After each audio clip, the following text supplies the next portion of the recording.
Hello friends, welcome to my channel maths by Neetu ma'am. आज मैं topic लेके आई हूँ परसेंटेज। लास्ट वीडियो में भी मेरा परसेंटेज टॉपिक था, उसी से रिलेटेड कुछ इंपॉर्टेंट क्वेश्चंस हैं।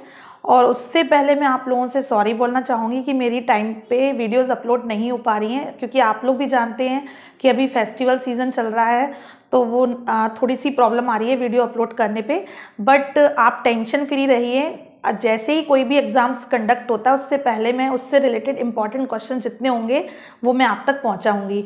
और लेकिन मैं आपसे एक रिक्वेस्ट करूंगी कि मेरी वीडियोस को प्लीज़ लाइक और सब्सक्राइब जरूर करिए अगर आप लोग नए हैं, जिससे आपको टाइम टू टाइम अपडेट मिलते रहेंगे। अब हम टाइम वेस्ट ना करते हुए वीडियो स्टार्ट करते हैं। परसेंटेज के इंपॉर्टेंट क्वेश्चन लेते हैं। फर्स्ट क्वेश्चन है, the price of an article is first increased by 20% and later on price were decreased by 25 due to reduction in sales. Find the net percentage change in final price of article. इससे related last video में भी मैंने आपको एक question कराया था कि जब भी आपको 2% दिए हों एक ही क्वेश्चन में, तो आपको एक सिंपल फॉर्मूला है आपका x plus y plus x y upon 100। ये आप लर्न कर लीजिए, इससे आपके काफ़ी सारे क्वेश्चन सॉल्व होंगे और इसका जो आंसर आएगा वो परसेंटेज में आएगा। इसका मतलब ये है कि कोई भी 2% हैं और उसके बाद आपका क्या चेंजेस आते हैं। आपके समझ लीजिए आपने कोई चीज़ सेल करी है उस पर, या फिर आपका समझ लीजिए एरिया है, उसमें आपने लेंथ इंक्रीज करी है और ब्रेथ नहीं करी है, या दोनों इंक्रीज किए हैं, तो एरिया में क्या चेंजेस आएंगे। बस आपको इतना याद रखना है इस फॉर्मूले में कि अगर रिडक्शन हो रहा है तो आप माइनस का साइन यूज करेंगे, और यदि इंक्रीज हो रहा है तो आप प्लस का साइन यूज करेंगे। जैसे इसमें दिया हुआ है, the price of an article is first increase. जो आर्टिकल की प्राइस है, मैं इसको हिंदी में भी आप लोगों को एक्सप्लेन कर रही हूँ, जिससे कि हिंदी मीडियम के जो स्टूडेंट हैं उनको कुछ प्रॉब्लम ना आए। तो मैं एक बार आपको हिंदी में रीड करके दिखा रही हूँ और इंग्लिश में क्वेश्चन आपको बोर्ड पे दिख रहा होगा। The price of an article is first increase by 20%। 20% हमने आर्टिकल का इंक्रीज कर दिया है, और जैसे ही इंक्रीज की बात आएगी तो आप प्लस का साइन यूज करेंगे। और उसके बाद उन्होंने बोला and later on price were decrease by 25%। 25% हमने डिक्रीज कर दिया है, तो क्योंकि ये डिक्रीज है तो ये माइनस में आया और ये आपका किस में आया, प्लस में। आगे आपको बोला हुआ है एक्स वाई क्या हो जाएगा, एक तो आपका प्लस में है 20 और एक क्या है आपका माइनस में, तो प्लस माइनस क्या हो जाएंगे, माइनस। यहाँ पे माइनस का साइन आ जाएंगे। अब आप इसको सॉल्व करोगे तो 25 4 जा 100 हो गए, और 4 से आपने इसको कैंसिल किया तो ये कितना आ गया, 5 आ गया। तो 25 से आपने 5 माइनस किए तो -5 ये और -5 ये, तो टोटल आपका क्या हो गया, 10% डिक्रीज में जाएगा इसका आंसर। तो उन्होंने बोला find the net percent change in final price. तो आर्टिकल की जो प्राइस है वो कितनी हो जाएगी, 10% आपकी डिडक्ट हो जाएगी, कम हो जाएगी। इसमें माइनस अगर आपका साइन आता है तो पेपर में ऑप्शन में आपको माइनस ऑप्शन नहीं मिलेगा, लेकिन उसके आगे ये जरूर लिखा होगा रिड्यूस या डिडक्शन, तो उससे आप समझ लेना कि वो माइनस की वैल्यू हम इस तरह से ही यूज करेंगे। अब हम इसके बाद सेकंड क्वेश्चन पे आते हैं। ये हमारा फर्स्ट क्वेश्चन हो गया। सेकंड क्वेश्चन देखिए, सेकंड क्वेश्चन में लिखा हुआ है कि if the price of rice be raised by 40%, by how much percent must a householder reduce his consumption of that so as not to increase his expenditure. उन्होंने बोला है कि if the price of rice की जो price है वो 40% बढ़ गई है, ठीक है। सपोज आपके जो भी इस्तेमाल होता था राइस, उसमें 40% इंक्रीज हो गया है। आप बस एक चीज याद रखिए, जब भी आप परसेंटेज चैप्टर सॉल्व करते हैं तो प्लस माइनस सिंबल लगा दीजिए, पूरा मत लिखिए, टाइम सेव होगा। तो 40% क्या हो गया, रेज हो गई है। तो वो कह रहे हैं कंजम्पशन मतलब होता है कि जो हम यूज करते हैं, इस्तेमाल करते हैं, तो उसमें हम कितनी कमी कर दें, कितना रिड्यूस कर दें, जिससे कि हमारा खर्चा एक्सपेंडिचर जो है बराबर है। देखो अब हम मार्केट से तो प्राइस कम कर नहीं सकते हैं, क्योंकि मार्केट में जो प्राइस बढ़ गई है तो बढ़ गई है, लेकिन हम इतना कर सकते हैं। सपोज हमने एवरेज निकाल रखा है कि हमारे घर में 100 रुपए चावल पे खर्च करने हैं, राइस पे, लेकिन क्या हुआ, उसमें 40% की वृद्धि हो गई। तो जब 40% की वृद्धि हुई, इंक्रीज हुआ, तो अब कायदे से 40% इंक्रीज हुआ, अगर हम 100 रुपए सपोज मान के चलते हैं तो इट मीन्स 140 रुपए हो गया। 140 रुपए का आपका वही राइस आएगा जो आप पहले 100 रुपए में खाते थे। तो बट आपके पास तो आपने फिक्स कर रखा है कि 100 रुपए ही अमाउंट आप देंगे राइस में, तो फिर आपको क्या करना पड़ेगा, जो आपका कंजम्पशन है, मतलब खाने में जो आप क्वांटिटी ज्यादा खाते थे, तो उस क्वांटिटी को आपको क्या करना पड़ेगा, डिडक्ट करना पड़ेगा, जिससे कि आपका 100 रुपए में ही गुजारा हो जाए। तो उसके लिए हम क्या करते हैं, जैसे आपको इंक्रीज हुआ है तो आपका इंक्रीज ऊपर आया और कितना 140 कितना हो जाएगा, नीचे आ जाएगा, और मल्टीप्लाई कर देंगे 100। ये फॉर्मूला एक लर्न कर लीजिए, इससे आपके आधे से ज्यादा क्वेश्चन सॉल्व होंगे। R/100 प्लस R और मल्टीप्लाई यहाँ कितना आ जाएगा 100। इसका मतलब ये रहता है कि अगर कोई चीज इंक्रीज हुई है तो यहाँ पे वो इंक्रीज वाली चीज आएगी और यहाँ प्लस कर देंगे। तो इससे आपका क्या हो जाएगा, जब भी हमें कोई भी चीज संतुलन में करनी है, इक्वल में करनी है, मतलब ये चीज इंक्रीज हुई है लेकिन अब इस चीज को हमें कम करना है जिससे कि हमारा खर्चा क्या हो जाए, बैलेंस में हो जाए, तो उस केस में हम क्या करते हैं कि हम ये फॉर्मूला यूज करते हैं। अगर यहाँ पे माइनस वाली बात होती कि 40% रेट में कमी हो गई है, तो बताइए हम खर्चा कितना बढ़ा दें, हम क्वांटिटी कितनी ज्यादा कंजम्पशन स्टार्ट कर दें जिससे कि हमारा खर्चा इक्वल रहे, तो अभी हम यही फॉर्मूला यूज करते हैं। बट इसकी जगह पे हमारा क्या आ जाता है, यहाँ पे माइनस का साइन आ जाता। ठीक है, तो फॉर्मूला सेम रहेगा, तो आप इसको इस तरह से लर्न कर सकते हैं इस पर्पस के लिए, और आपका आंसर आ जाएगा। तो 40 से आपने सॉल्व करना स्टार्ट किया तो क्या हुआ, 0 से 0 कैंसिल हो गई, 2 से कट किया, 2 2 जा 4, 2 7 जा 14, तो यहाँ पे कितना हो जाएगा आपका 200/7। 200/7 को आप डिवाइड कर दीजिए तो 7 2 जा 14, और 14 के बाद 6 इधर गए तो कितना हो जाएगा आपका 7 8 जा 56। 56 के बाद 4/7, ये आपका परसेंटेज में आंसर आ गया कि यदि हम कंजम्पशन इतना कम कर देंगे तो हमारा बैलेंस इक्वल रहेगा, हमारा वही, जैसे अगर 100 रुपए है तो 100 रुपए में ही हमारा काम हो जाएगा। हाँ, थर्ड क्वेश्चन आप देखिए। थर्ड क्वेश्चन में if the price of milk falls down by 20%, by how much percent must a householder increase its consumption so as not to decrease his expenditure on this item। Hindi में आपको मैं बताना चाह रही हूँ, वो कह रहे हैं जो मिल्क की प्राइस है फॉल्स डाउन, वो कम हो गई है, कितने परसेंट से कम हो गई है, 20% से कम हो गई है। Bye how much percent must house holder increase, house holder कितना इंक्रीज कर दे कि जिससे कंजम्पशन हमारा माने कंजम्पशन को कितना इंक्रीज कर दे जिससे एक्सपेंडिचर क्या रहे, हमारा खर्चा, एक्सपेंडिचर मीन्स खर्चा, वो हमारा क्या रहे, उतना ही रहे जितना पहले था। तो वो चीज़ हमें बताना है। तो उन्होंने बोला है, जैसे मैंने अभी लास्ट क्वेश्चन आपको सेकंड सिखाया था, तो सेकंड में मैंने आपको पहले ही बोल दिया था केवल एक ही फॉर्मूला यूज होगा, R100 प्लस R/100।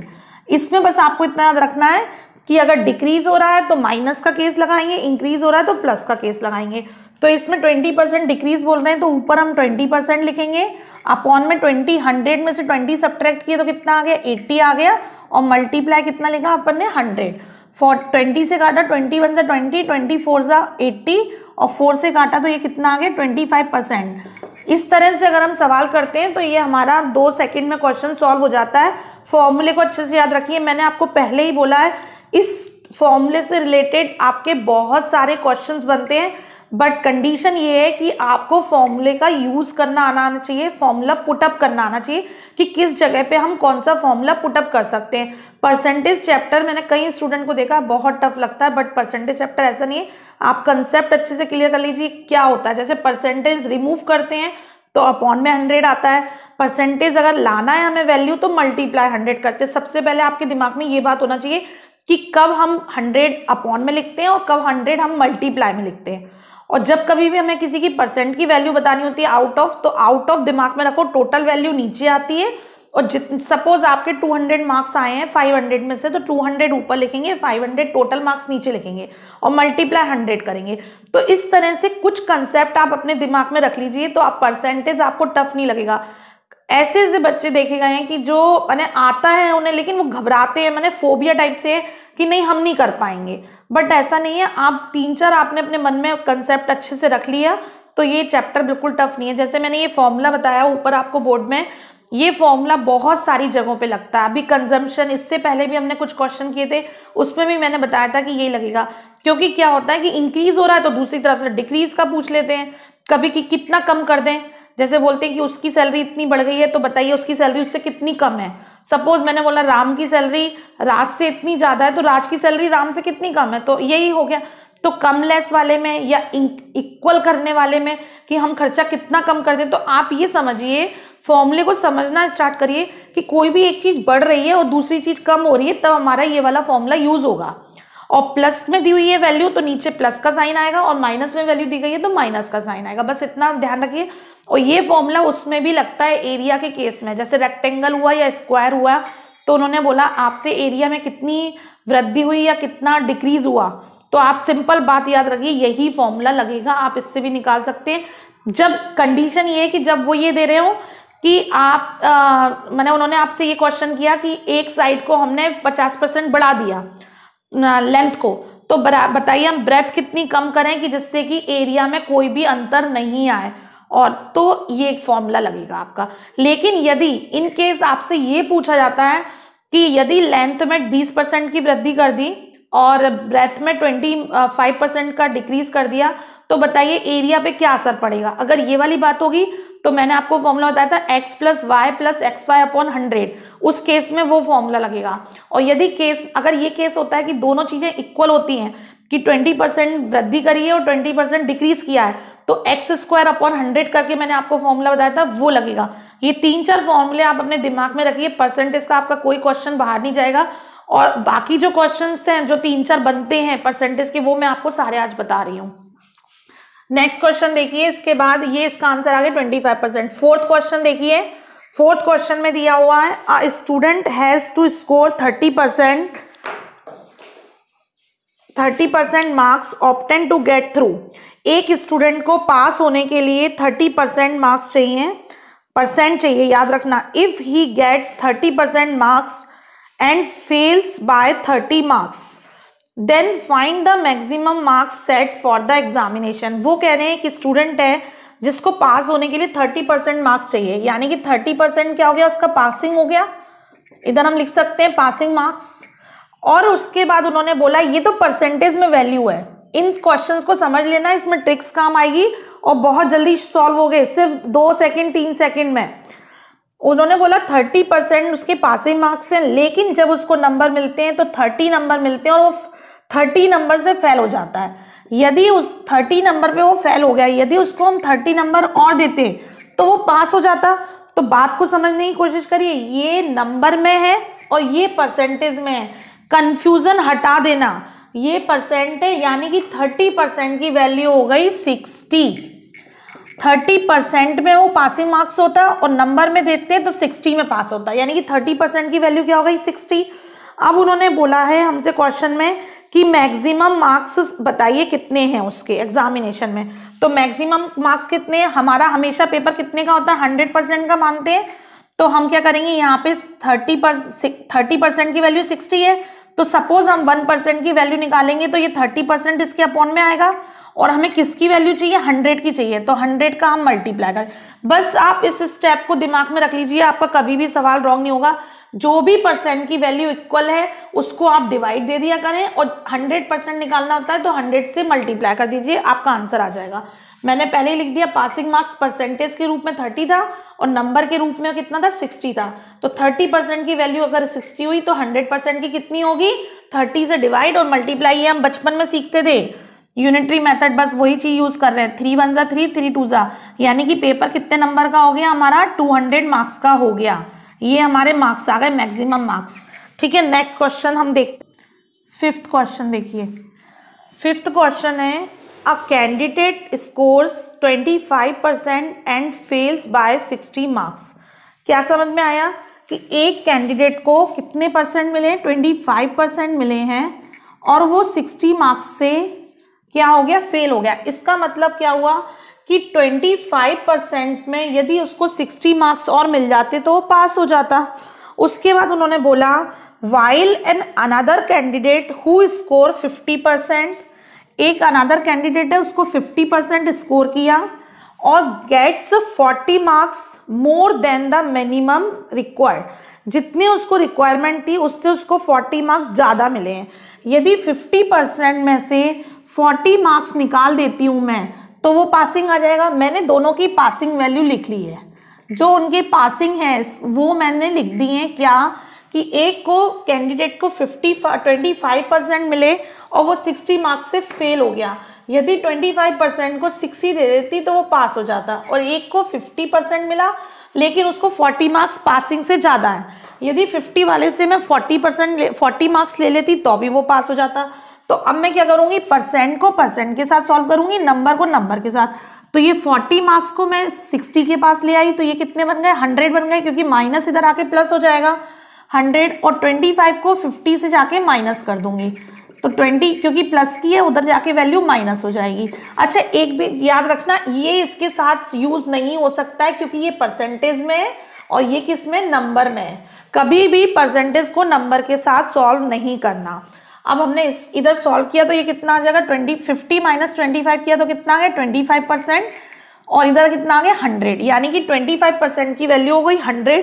इसके बाद उन्होंने हमसे क्वेश्चन पूछा है कि minimum required marks to pass the examination, find the maximum marks. आपसे जब कभी भी मैक्सिमम मार्क्स की बात कही जाए तो आप मान के चलिए कि आपको 100% वैल्यू देनी है कि वो पेपर कितने का था, 100%।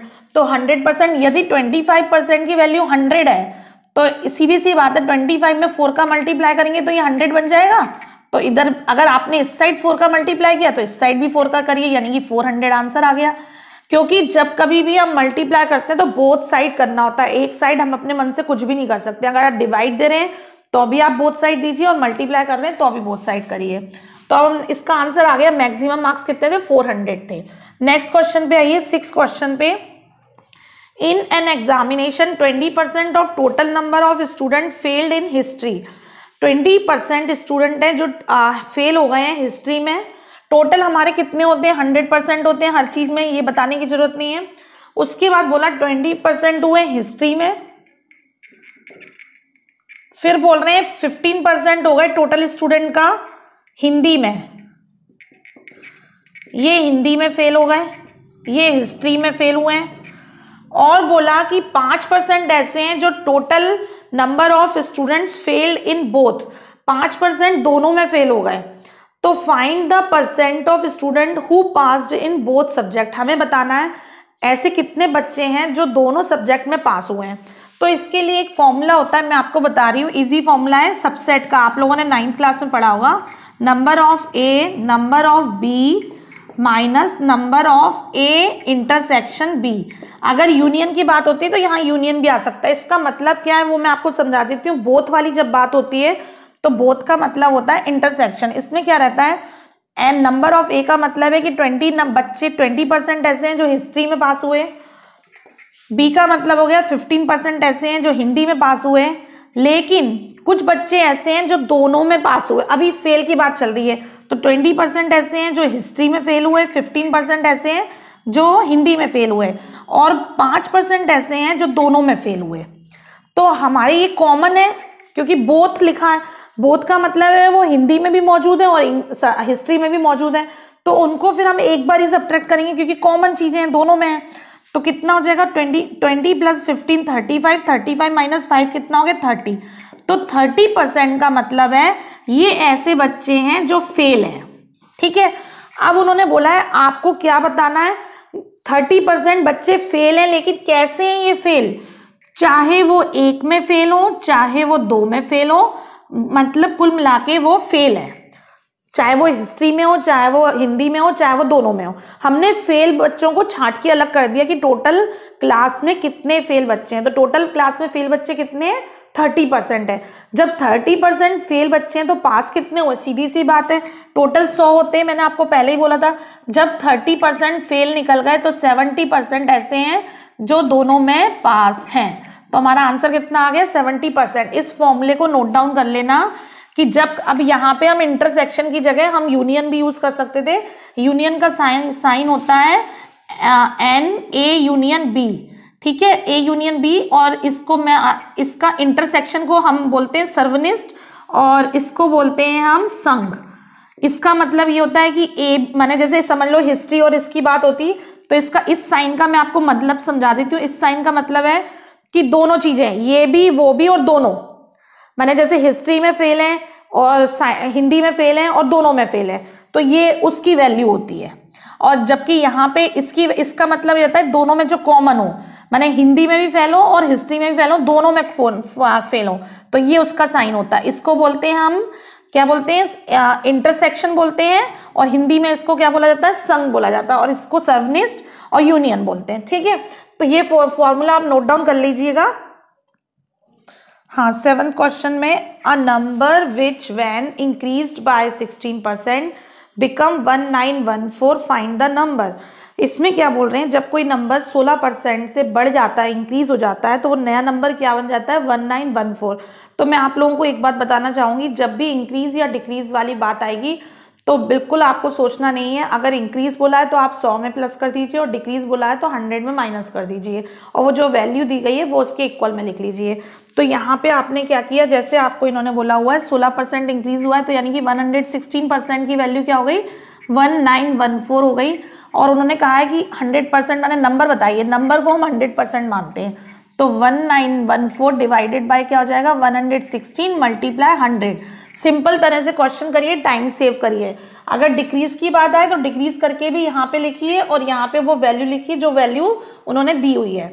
अब हमने कैंसिल करना चालू किया तो ये हमारा 4 से कैंसिल हो रहा है, 4 2 ज़ा 8, 4 9 ज़ा 36, और ये कितनी बार चला गया, 25 4 से। अब हम देखेंगे 29 से ये कैंसिल हो रहा है कि नहीं, 29 का 5 से किया तो नहीं हो रहा, 29 का 6 से मल्टीप्लाई करते हैं तो कितना हो जाएगा, 9 6 ज़ा 54, 9 2 ज़ा 6 2 ज़ा 12, 6 9 ज़ा 54 हो गया, 6 2 ज़ा 12, 12 में हमने 5 प्लस किया तो कितना आ गया, 12 में 5 174, 6 2 ज़ा 12, 12 में 5 प्लस किया, ठीक है 174।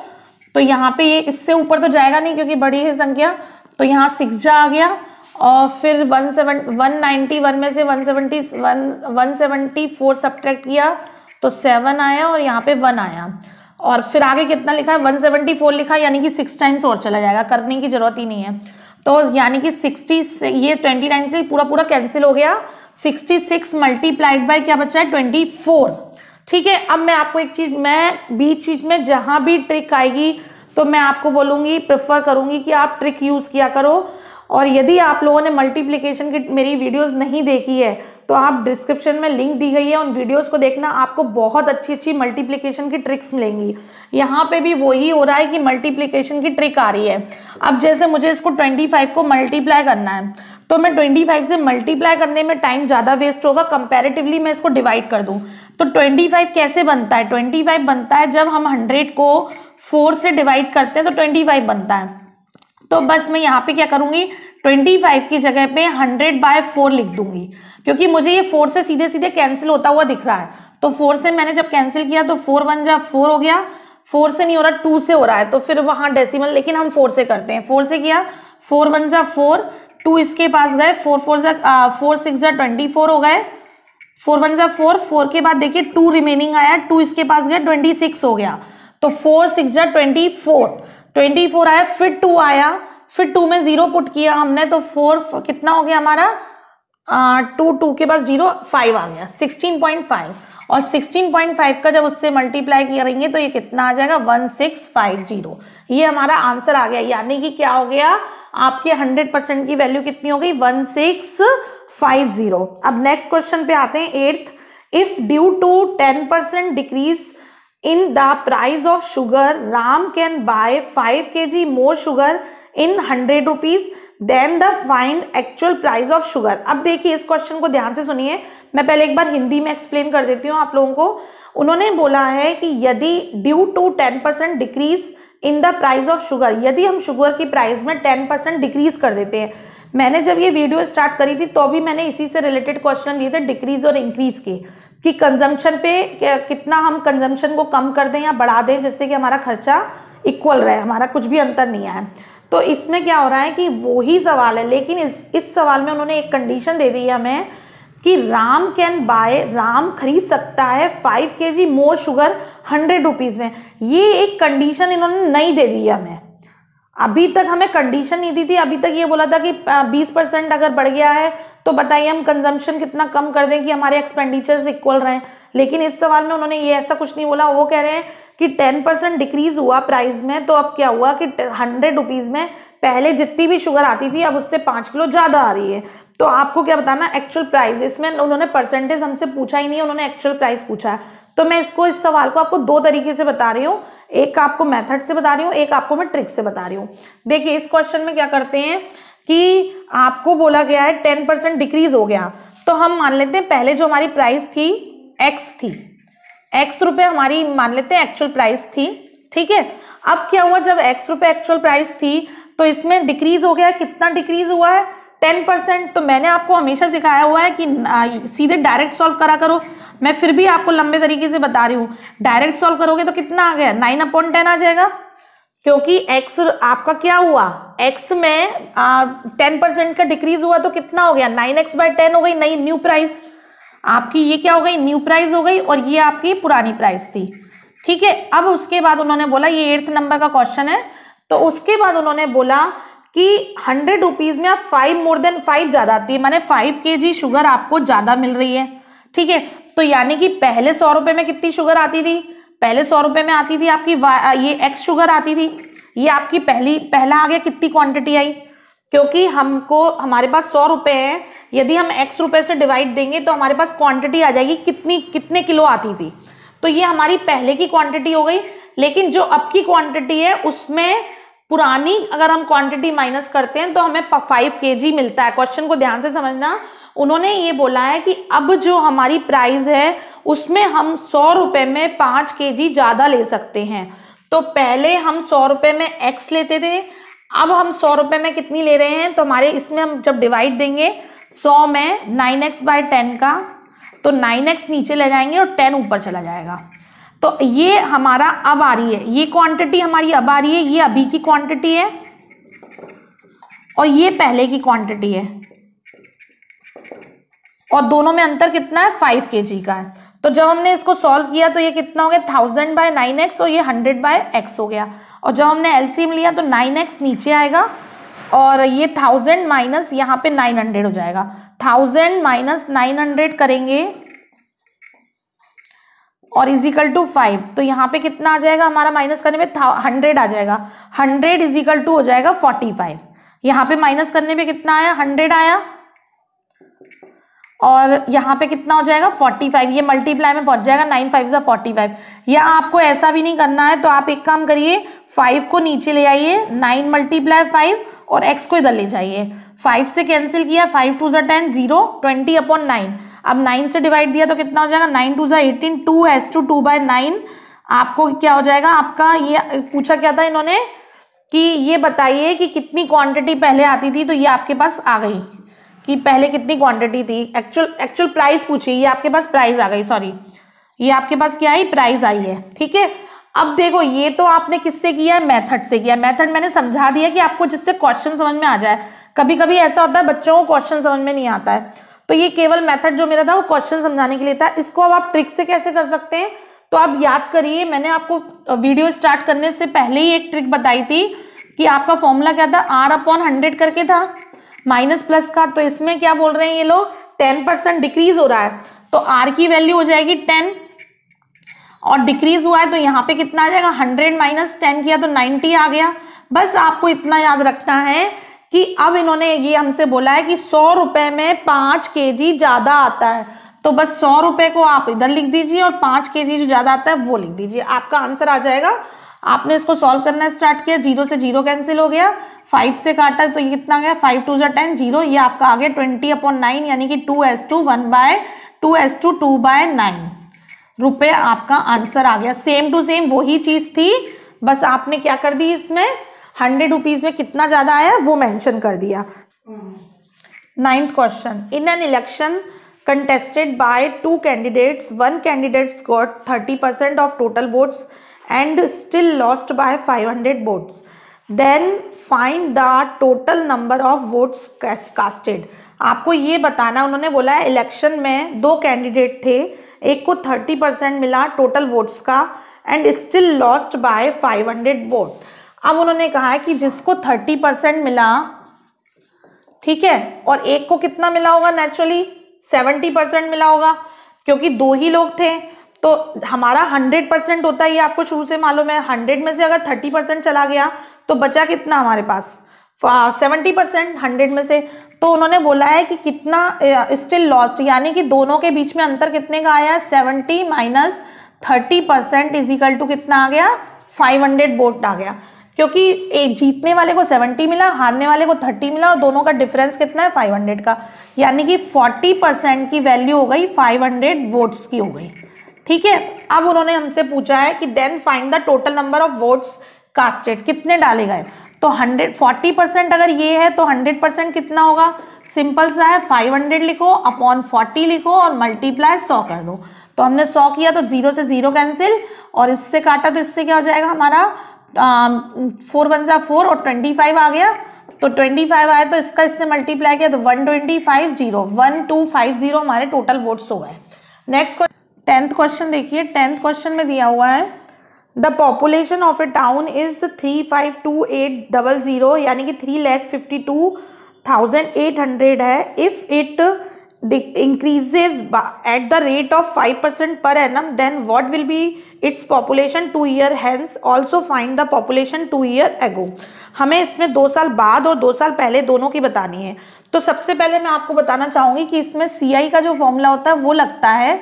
CI का फॉर्मूला क्या होता है, P1 + R/100T। एक चीज और बताना चाहूंगी आपको, जैसे 2 साल बाद दिया है तो ये लग जाएगी, प्रिंसिपल मतलब होता है जो अभी की पॉपुलेशन है, रेट मतलब जो भी परसेंटेज दिया गया, और टी मतलब टाइम हो गया। लेकिन क्या होता है, पॉपुलेशन और एक समझ लीजिए कोई मशीन से संबंधित, इलेक्ट्रिक आइटम से संबंधित कोई बात है, तो ये बात आप याद रखना कि मशीन में जब भी होता है तो उसमें डेप्रिसिएशन होता है, उसकी प्राइस घटती है, और पॉपुलेशन जो होता है वो बढ़ती है। तो पॉपुलेशन के केस में यहाँ पे प्लस में साइन आएगा, और जैसे ही सपोज उन्होंने बोला कि हमने इस साल कार ली और उसको 2 साल बाद सेल आउट कर दिया, तो बताइए प्राइस क्या होगी। तो उस केस में हमारा माइनस का साइन आएगा, क्योंकि कार में मशीनें घिसती हैं तो उसमें हास होता है, डेप्रिसिएशन होता है, तो वैल्यू कम हो जाती है। तो हम प्लस ना यूज करके माइनस का, कभी भी इलेक्ट्रिक आइटम या मशीन से संबंधित कोई भी टूल से संबंधित चीज होगी तो उसकी वैल्यू नहीं बढ़ेगी, उसकी वैल्यू कम होती है, तो उसमें हम माइनस का साइन यूज करते हैं। तो इस क्वेश्चन को देखिए, अभी कितनी उन्होंने दी हुई है हमें, 352800, 1 + R कितना दिया हुआ है हमें, 5% से इंक्रीज हुई है तो 5/100, और टाइम कितना है 2, हमने इसको कैंसिल किया 512, यानी कि 20 से कम 20 और 21/20 आ गया। 21/21 का स्क्वायर कितना होता है 441, और 20 का कितना होता है 400, और यहाँ पे कितना लिखा हुआ है 352800, 00 से 00 कैंसिल, 4 से कैंसिल किया तो 4 8 जा 32, 4 8 जा 32, 4 2 जा 8, तो यहाँ पे कितना आ गया 882 और 441। अगर आपको याद हो तो मैंने 3 के मल्टीप्लाई करने की ट्रिक सिखाई थी, और नहीं याद है तो आप डिस्क्रिप्शन में लिंक दी गई है, उनको देखना, जिससे कि आपको ट्रिक्स आएंगी और आपका कैलकुलेशन इजी हो जाएगा। मैं ट्रिक यूज कर रही हूँ, 2 1 जा 2 किया, फिर उसके बाद इनका करते हैं 8 1 जा 8 और 4 2 जा 8, 8 और 8 कितने हो जाएंगे 16, 16 का 6 आ गया, 1 कैरी। अब उसके बाद क्या करते हैं हम, इसका इससे करते हैं, इसका इससे करते हैं, इसका इससे करते हैं, तो 8 4 जा 32, 32 और 1 33 हो जाएंगे, और 8 1 जा 8, 33 में 8 प्लस किए तो कितना हो गया 33 और 8 हो गए 41, 41 में अगेन 4 2 जा 8 प्लस किया तो 49, तो यहाँ पे आ जाएगा 9, 4 कैरी हो गई। अब इसके बाद हम क्या करेंगे, इन दोनों का मल्टीप्लाई करेंगे, तो 8 4 जा 32, 8 4 जा 32, 32 हो गए 64, 64 में 4 प्लस किए 68, 8 आ गया, 6 कैरी हो गई, और 8 4 जा 32, 32 और 6 कितने हो गए 38। ये हमारा आंसर आ गया। ये पॉपुलेशन हमारी आफ्टर 2 ईयर हो जाएगी। अब इन्होंने बोला है कि आप 2 साल पहले की बताइए क्या होगी, तो 2 साल पहले निकालनी होती है, तो इसमें हम अपॉन कर देते हैं, मतलब ये जो लिखा हुआ है ये लिखेंगे हम 352800, और यहाँ पे क्या कर देंगे 1 + R, R तो हमारा वही है, इसको सॉल्व करने पे तो वही आएगा 441/400, तो ये कर देंगे। अब क्या होगा, क्योंकि इसका फॉर्मूला चेंज हो जाता है, इसमें ये फॉर्मूला रहता है, और यदि हम वो करते हैं तो उसमें हमारा फॉर्मूला क्या हो जाता है 1P/, हो जाता है P/1 + R/100T, यदि हमें पहले की निकालनी है। यदि हमें बाद की निकालनी है तो ये फॉर्मूला है, और अगर हमें पहले की निकालनी है तो ये फॉर्मूला है, और मशीन के केस में बस केवल माइनस लग जाएगा। तो जब हमने पहले की निकाली तो हमारा ये नीचे आएगा ऑप्शन, तो 441 नीचे आया, 400 क्रॉस मल्टीप्लिकेशन से ऊपर चला जाएगा। अब 441 से हमने यहाँ देखा कि ये पूरा पूरा 882 इसका मल्टीपल था, यानी कि हमें समझ में आ गया कि इसके अंदर मौजूद है। तो ये देखो, आप ये समझना सीखिए, 882 इसके अंदर मौजूद है जब हम 4 से काट रहे थे, और यदि इसको हम 8 से काटते तो 441 आता। तो हमने क्या किया, इसको काटा 441 से, तो यहाँ पे कितना आ जाएगा, 8 आ जाएगा, 8 और यहाँ पे 800 और 4 लिखा हुआ है, 8 4 32 और 0 कितनी हो गई, 40। ये हमारा आंसर आ गया। नेक्स्ट क्वेश्चन देखिए, the difference between 11 question, the difference between 78% of A number and 59% of the same number is 323। What is 62% of the number. वो कह रहे हैं डिफरेंस आपको एक ही नंबर का 78% है और उसी नंबर का 59% है, और डिफरेंस कितना दिया हुआ है, 323। तो आप परसेंटेज में आप नॉर्मली ऐसे सॉल्व कर सकते हो, पूरा लिखने की जगह। आपने सॉल्व किया, 78 से 59 माइनस किया तो कितना आ गया, 18 में से 9 गए तो 9 आया, और यहाँ 6 में से 5 गए 1, 19% की वैल्यू आ गई 323। अब उन्होंने कहा है 62% बताइए, तो 19 से डिवाइड दे दीजिए और 62 से मल्टीप्लाई कर लीजिए। पहले अपन कर चुके हैं, 19 डिवाइड और 62 मल्टीप्लाई, आपका आंसर आ जाएगा। आपने डिवाइड किया, ये कितनी बार जा रहा है, 19 1 जा 19, 19 के बाद ये कितने आएंगे, 12 में से आपके 9 गए तो 3 आया और 1 आया, 133। तो 19 7 जा होता है 133, तो आपके पास कितना आ गया, 17 मल्टीप्लाई 62, 17 का आप 62 से मल्टीप्लाई कर लीजिए, आपका आंसर आ जाएगा। इसको भी हम ट्रिक से करके दिखाते हैं आपको, 17 लिखा और 62 लिखो और ट्रिक यूज करिए। कैसे यूज करेंगे, 7 2 जा कितना हो गया, 14, 4 लिखो, 1 कैरी, फिर आपने किया 2 1 जा 2 और 7 6 जा 42, 42 हो गया और 2 हो गया 44, 44 में 1 कैरी प्लस की तो 45, 5 आ गया, 4 कैरी। अब आपने यहाँ पे किया 6 1 जा 6, 6 में 4 प्लस के 10, ये आ गया आपका आंसर 1054।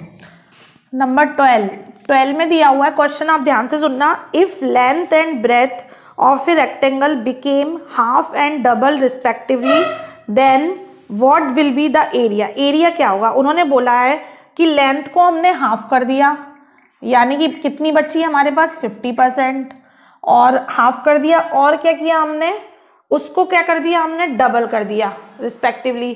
किसको डबल कर दिया, आपने ब्रेथ को, इसको हाफ कर दिया और इसको क्या कर दिया, डबल कर दिया, यानी कि 100% और दे दी। तो अब वो बोल रहे हैं then what will be the area. तो बताइए एरिया क्या होगा। तो हमने ये फॉर्मूला एक सीखा था, x plus y plus x, तो ये वो हो जाएगा आपका। अब आपने इसको सॉल्व किया तो 100 से 100 कैंसिल होगा, यहाँ -50 आए, ये भी -50 है। तो जब -50 ये माइनस के 50 और ये माइनस के 50 आपस में मिलेंगे तो माइनस के 100 हो जाएंगे, और यहाँ पे भी प्लस के 100 लिखे हुए हैं, तो यानी कि ये दोनों आपस में कैंसिल हो गए। कितना आ गया, 0%। इसका मतलब कुछ भी अंतर नहीं आएगा। यदि आप लेंथ को 50% कम कर देते हैं और उसको आप डबल कर देते हैं ब्रेथ के, तो आपके एरिया में कुछ भी डिफरेंस नहीं आएंगे। तो मैंने ये आज आपको सारे इंपॉर्टेंट क्वेश्चन परसेंटेज से रिलेटेड कराए हैं, और इनमें से कोई भी ऐसा सिंगल क्वेश्चन भी नहीं था जो पेपर में नहीं आया है। ये सारे क्वेश्चंस एग्जाम्स में आ चुके हैं, आपके एनटीपीसी, आरआरबी, सीटेट, जितने भी कॉम्पिटिटिव एग्जाम्स होते हैं इन सब में ये आए हुए हैं। एसएससी, इवन इसमें से कुछ क्वेश्चंस तो ऐसे हैं जो एसएससी का आपका डिस्क्रिप्टिव पेपर होता है उसमें भी आए हुए हैं। टीयर 2, टीयर 1 में तो आते ही हैं और 2 में भी आपके आए हुए हैं। तो इसलिए इनको आप लाइटली मत लेना, इनकी प्रैक्टिस करना। और मेरा केवल आपसे सजेशन ये रहेगा कि आप इनको स्पीड से करने की आदत डालिए और ट्रिक्स को यूज करिए। मतलब मैं मेथड इसलिए समझाती हूँ कि जिससे आपके अंदर कोई डाउट ना रहे कि ये कैसे हुआ, मैडम ने ये कैसे सॉल्व किया आंसर। अदरवाइज मैं आपको इनको ट्रिक से भी करा सकती हूँ, छोटी छोटी ट्रिक्स, सीधे ट्रिक लगाऊं तो समझ लीजिए हार्डली 12 क्वेश्चन से अपने 10 मिनट में फिनिश हो जाए समझाने के साथ साथ। बट मैं आपको बताती हूँ कि क्यों ऐसा हो रहा है, किस लिए हो रहा है, जिससे कि आपके अंदर कोई डाउट ना रहे। तो मेरा कहना ये है कि आप यूज पेपर में ट्रिक को ही करना, टाइम वेस्ट नहीं करना। और अगर आपको मेरी वीडियो अच्छी लगी तो आपको मालूम है आपको लाइक तो करना ही है, और जिसने चैनल सब्सक्राइब नहीं करी उसे चैनल सब्सक्राइब भी करना है। Thank you so much.